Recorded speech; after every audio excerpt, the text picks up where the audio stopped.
to it. This was a fantastic game. We really couldn't have asked for more.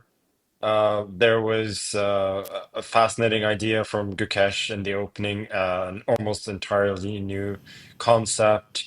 Then, he played a really good game up to a certain point. Ding started fighting back, and we got this fantastic back and forth battle where Ding eventually like found a lot of resources to stay in the game. So overall, I think by far the best game of the match so far, and I think it's one that um, uh, really thrilled everybody. Yeah, let's start with Gukesh's really. I would call it a novelty because I don't think it's ever been seen at anywhere near the level that it was today, and this is kind of vintage Gajewski. Gukesh's main trainer, that he finds a lot of these ideas, like absolutely obscure ideas. And the thing about them is that the engines hate it at first, and then when you analyze more and more, you sort of make them playable. So you're presenting your opponent with a lot of choices and a completely fresh position. Obviously your opponent knows that he has at least an equal position here, but he's presented with so many choices, and none of them are like obvious. For instance, if you mimic White's move, moving the rook as well with Black, then White will probably play H3, which is funnily the top engine, like make another waiting move and force you again. Like, are you going to take my pawn? And I think for Ding, this was really unpleasant because now he's sort of forced to fight at an unfamiliar territory, and he feels that, well, I kind of have to accept this challenge. I don't see a clear way for me to be equal if I just play it safe. So I thought this was um a tremendous surprise found by the Gukesh camp, and it was really quite impressive because you don't see these completely new ideas that often, even in a World Championship match. Usually, the ideas that you find are sort of tweaks to ideas that are already known. So, yeah, that was the first big moment for me. I would say, first of all, I was really impressed with the way Gukesh played.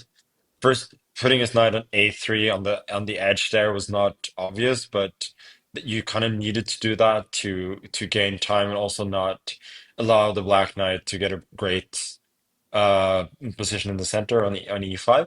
Maybe Ding miss or misjudged that a little bit, and then his whole plan with developing the bishop and the queen is obvious, but then also I really liked his idea of going b4 there.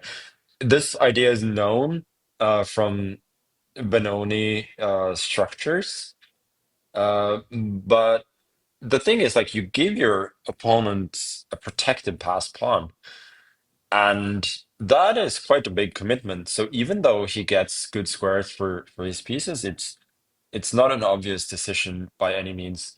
And yeah, as you said, he did get a big advantage after that. I think he handled what was happening after here so well. And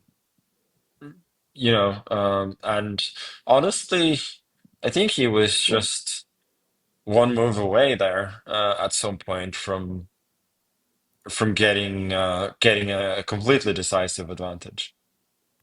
Uh, you know, why does the computer scream that this is +2 or something? It's not obvious at all. But then you sort of start seeing that black has really passive pieces, blah blah blah. But Ding has this really good try with queen b3 and queen d3, which is exactly what he plays. And then you get to, oh, this is why Gukesh is hesitating so much about why he's repeating, because he's not sure about this position. And as Levi said, you know, it's not obvious that this move bishop e3, which objectively gives a decisive advantage. Like, there's no doubt about that.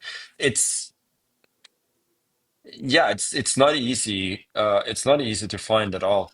And if you give Gukesh this position as an exercise and say you have one move that gives you a decisive advantage, like you will look at Queen F4,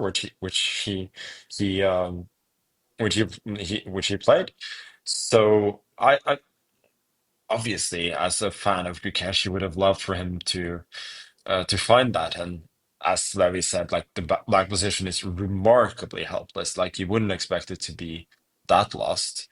Um, but I don't really blame him for this, especially seeing that the continuation he he chose also gave him a very good position.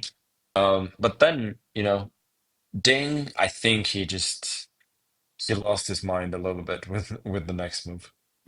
Yeah, this says in the take app that this is a mistake. Would you even call it a blunder, Magnus, by Ding moving his king up here? Yeah, I mean, I'm not Well, Magnus, but I'll it's say an yeah. obvious, yeah, yeah. But I think I know the explanation for this move. Gukesh had had this pass pawn on d5 for so long, and it had been such a thorn in Ding's side that now he finally had a reasonable opportunity, he felt, to eliminate that pawn. So you're sitting there with 3 minutes, and you're thinking, well, I can go blockade it with the knight. It's probably what I should do, but I don't really clarify the situation. I go to a position where my pieces are active. Like, yeah, it should hold. That should be fine. But maybe I should just eliminate that pawn. Maybe I can eliminate the B pawn as well, and then all of these three versus two situations on the king side. I think I can. Time is running out. Okay, let's eliminate the pawn. Um, I'm imagining something like that must have gone through his mind. But yeah, this. I mean, for like all objective purposes and my logic as well, you're eliminating uh, what is at this point a completely harmless pass pawn that is honestly just limiting White's bishop almost more than anything else, and you're giving up a very dangerous pass pawn for Gukesh, and you're letting him activate his rook to boot. So yeah, that was not great. I and it's not as easy as h4 is the best move according to the computer, but king e1 is like it becomes such a problematic piece all the time. So I'm just I don't know. I'm curious. It's concrete thinking, Levy.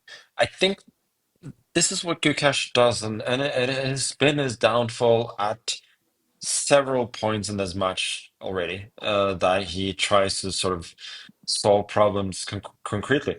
I agree. This move is an absolute eyesore, and it's not a great move either. But I think he didn't want to let Ding exchange the bishop for the knight. Because he's in his mind is thinking three versus two on the king side. Oh, this looks too drawish. I don't want to do this. Um, and maybe he's calculating lines after h4 as well. And he kind of like he finds something. He finds some resources. With the facts at hand, we can of course say that h4 and I think a ton of other moves as well win according to Stockfish on a high depth. Um, but I think it's not obvious when you sit there. But you really got to be sure about the move King E1 because as you say, Levy, like the king is not well placed there, and he was suffering the rest of the game because of this move. And now we get to another really fascinating moment because Ding spends 20 minutes here or 20 minutes plus, but he ends up making a fantastic practical decision with the move Oh. f6. And I was actually like, I saw at this point that um, f6 is is the best chance for black because you want to basically you're just spending a move so you can activate your rook without white moving up his rook and attacking both your pawns on the seventh rank. And it feels outrageous that you should have time for that in such a dire situation. But Ding realized that this is my best chance. I have nothing else. And honestly, that was extremely impressive. And he did spend all this time, which is in a vacuum not good. But after this, he played quickly, he played confidently, and yeah, I mean he pulled it off. He saved the game. Is this like peak Ding, Ding, top four Ding pre-COVID kind of move then? Yeah, honestly, I think this was his best one of his best moments of the match. I was really impressed with the way he actually dug back here. And to go to your point earlier about luck, was he said it was a lucky escape. Um, I I usually like subscribe to the theory in chess that you you cannot be unlucky in chess, but you can sort of make your own luck sometimes. And I think he certainly did at this moment.